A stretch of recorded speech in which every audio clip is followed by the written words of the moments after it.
What's up, comic book junkies, my brothers, sisters of the comic book community? This is another one in the room tour series. I'm Mike Smith. Golden Age, Bronze Age, Silver Age, a little bit of modern age collector. I think I'm what you call a low grade collector. I raised 4 kids on 2 very low paying jobs, and I learned to budget and to script and scrim and to be cheap. And I guess I just never got out of that kind of thinking, even though I have a better career now, where I can afford some of these books. Watch Night Tiger Comics! Tiger Comics. Tiger Comics! Night Tiger Comics! Tiger Comics! Night Tiger Comics! Okay. Watch Night Tiger Comics! Comics! Yeah.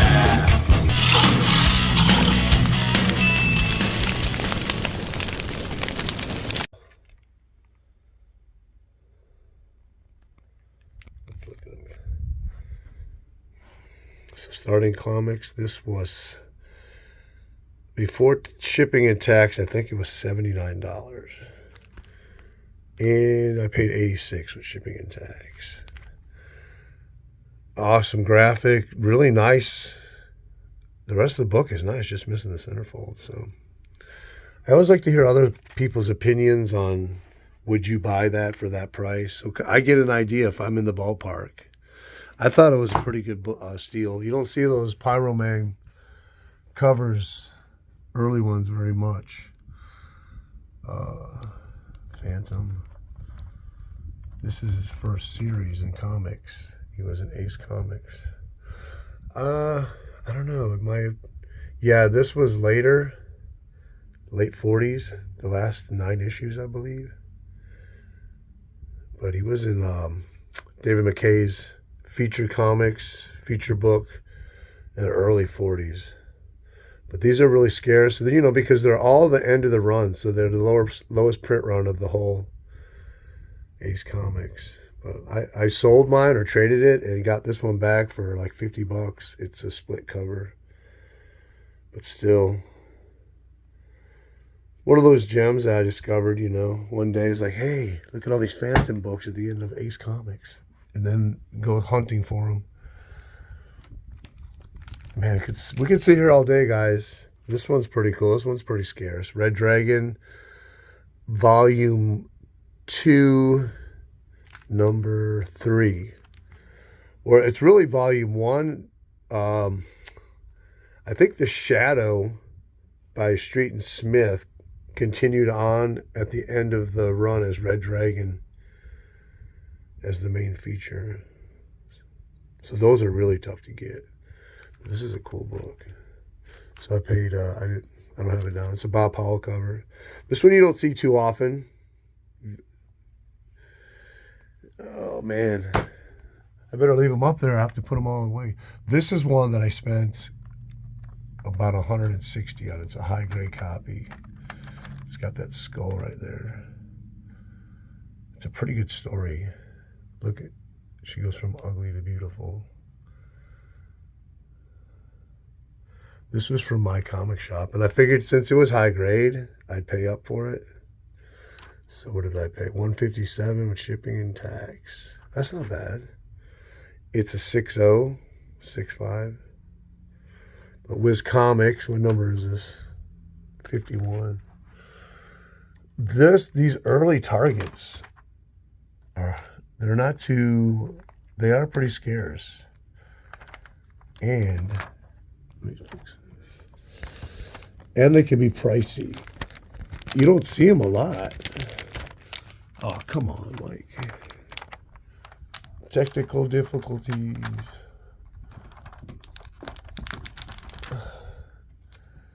I got this fishing wire up here, and it's some places it's really squirrely to get the books out. But this one has a split cover, so it was only $60.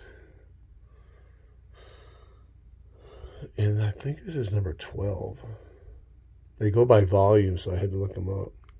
See, it says right there. And volume 12 a year times 2. Number 18. Nope. Just a cool graphic with Target Man. I read these stories. They're on the cheesy side, but the art is cool. It's very golden age kind of Bob Kane looking kind of art.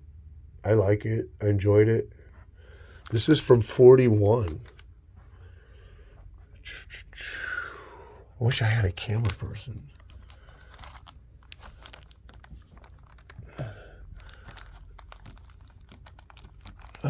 Come on now. See, this is why I got to take them all down when I'm showing them.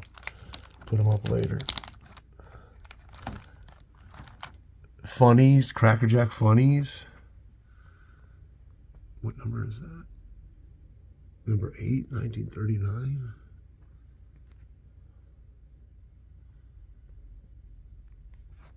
Menace. I remember when I didn't have any Menace. I had a post-Menace and pre-Menace era in my life. Now I think I have 2 copies of Menace. Just a harder, like a more scarcer horror title from Atlas. Let's see what we got here. We have All American Comics. Green Lantern delivers the mail. Golden Age Green Lantern. This has got to be like 46 or something. It's really cheesy, I'll tell you. But you know what? It's Golden Age Green Lantern, and that's all that matters. No, this is early. 1943. The Atom, Dr. Midnight, and Ma Hunkel. I paid $107 for that. I gotta put that in a Mylar. Oh, where are we at? 7 minutes. I got 2 of these. The Shark Schomburg covers. I always like the inking and the colors on these are so different. It's more of a less shiny cover. Really cool. I have to put that in a Mylar too. Could tell that it's a Pro Line because it's wrinkling. Sons of the one that Jerry did, conserved. Look at that title. This thing was completely split. Every wrap.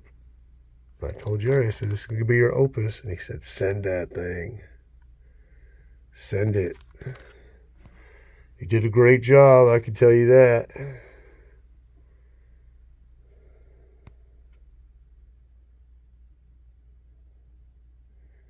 Errol Flynn. Captain Arrow. What year is that? 44. 44. So yeah, this is the comic room. Close up. Uncut. Raw. Raw, baby.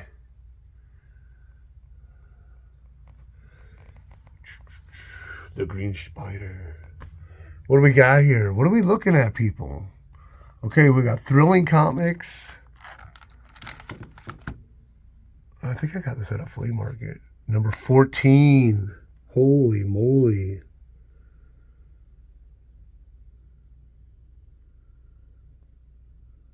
He looks like that guy, Johnny Bravo, is it? On Cartoon Network? Oh yeah, you barely even notice her over there. So that's Thrilling Comics number 14. Triple Threat, 1945. It's a one-shot. It's got the Duke of Darkness in it. I found 2 of these on eBay for $10 each, like years apart. I was like, I couldn't believe it. I gifted one to a friend. Charlton 66. Smash Comics, number 17. All these early issues. Dang, Mike. The Ray by Lou Fine. But he doesn't do the cover. Bozo. Smash Comics 17, December 1940. 1940. Invisible Justice. He's like the most boring character.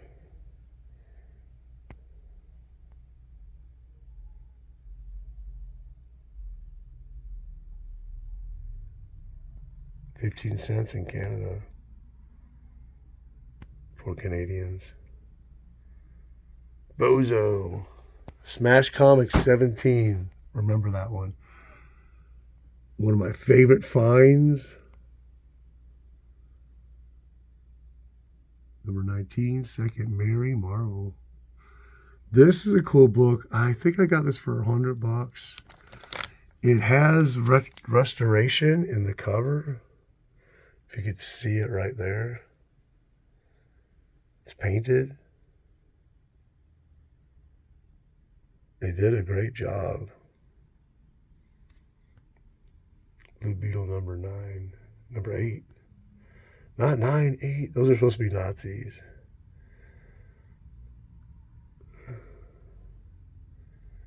With a smile on his face and a beetle on his forehead. So yeah, interesting. I have a few books like this that have amateur restoration, and the people did such a wonderful job. It's like a piece of art unto its own. Like, this is one of a kind. That's the way I look at it. All right. We'll go 15 minutes. We'll make it short. This is a high grade number 2. Get a good look at that book. I like her eyes. They're like Betty Davis eyes. The Shazam girl.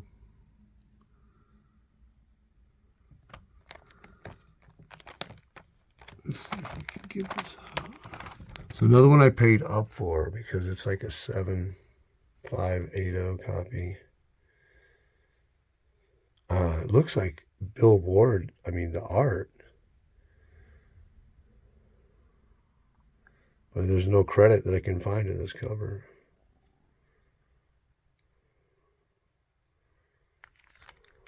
Number 2, January 1950. Just a really good graphic.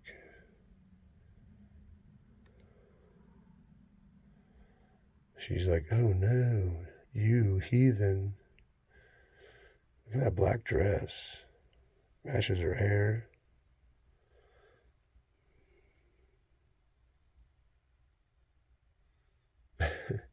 My reeling senses sought to cope with Derek's nearness. Then through my door walked the relentless past. Cheesy. Now, I have 2 copies of this now. Why do I have 2 copies? And they're both miscuts. So I noticed on research that this book is miscut in different ways all the time. That means it must have printed quite a few of these. This is an EC comic. Last issue of Tiny Tot. And then we have another Big Shot early copy. What is this? Number 8. Christmas cover, Skyman.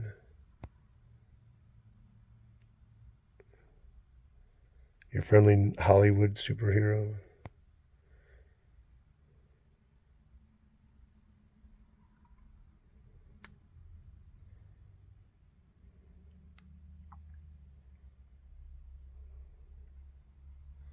I love that barbershop trade dress. I remember the pre-Big Shot days where I would dream and fantasize about owning one of these early issues with the barbershop title, like a background, candy cane or whatever you want to call it. And now I think I have 4. So that's Big Shots number 8, 1940.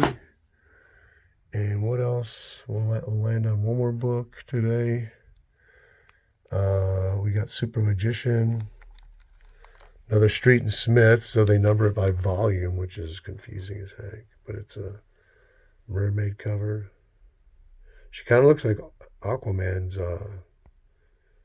shirt right there.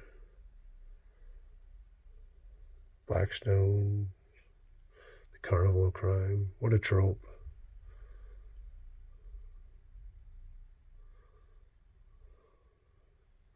From May 1945. Okay, we'll wrap it up here. We don't make it too long and get it boring, but that's just looking at some of the Golden Age from my collection. I hope you appreciate it. Leave me a good comment.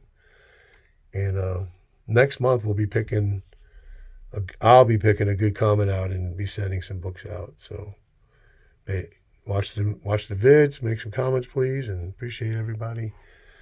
And we'll continue this little series. Just checking out my collection.